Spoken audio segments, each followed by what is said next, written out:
Hi friends, welcome to AFH kitchen. ఈరోజు మనం తయారు చేసుకోబోయే రెసిపీ ఎండుమిర్చి మెంతి కూర పప్పు అండి.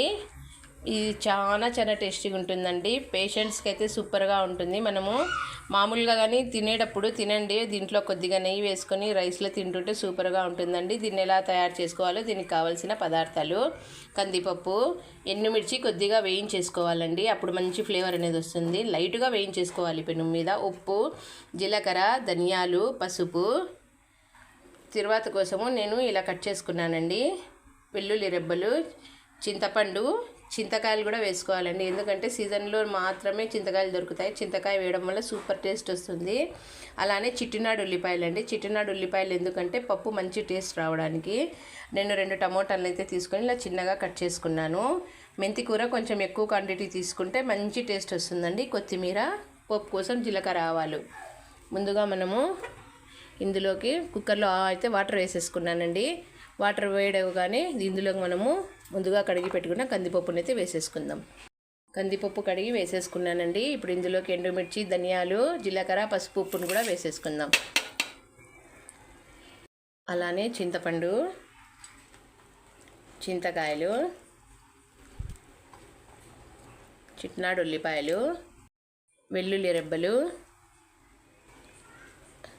సగం కొత్తిమీర వేసేసుకుందామండి, సగం అలానే పెట్టేసుకుందాము. మెంతి కూర,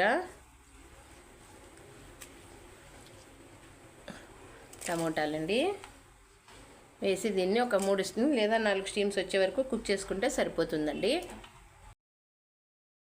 ఫ్రెండ్స్, పప్పు విత్తి సాయంతో నేను పప్పును ఇలా బాగా మెదుపుకున్నానండి.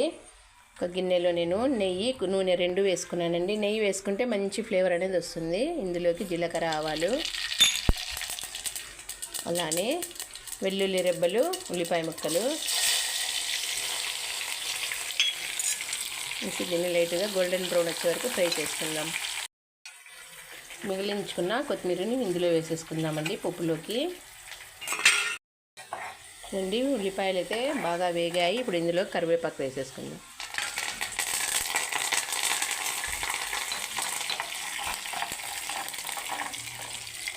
చూడండి, మనకు తిరువాత అయితే బాగా కలర్ వచ్చేసింది. ఇప్పుడు ఇందులో మనము మెదుపుకున్న పప్పును వేసేసుకుందాం. చూడండి ఫ్రెండ్స్, ఎంతో టేస్ట్ అయినటువంటి ఎండుమిర్చి మెంతికూర పప్పు రెడీ అండి. తినండి, ఆరోగ్యంగా ఉండండి. నా ఛానల్ని లైక్ చేయండి, షేర్ చేయండి. మరిన్ని వీడియోస్ కోసం ఛానల్ని సబ్స్క్రైబ్ కూడా చేసుకోండి.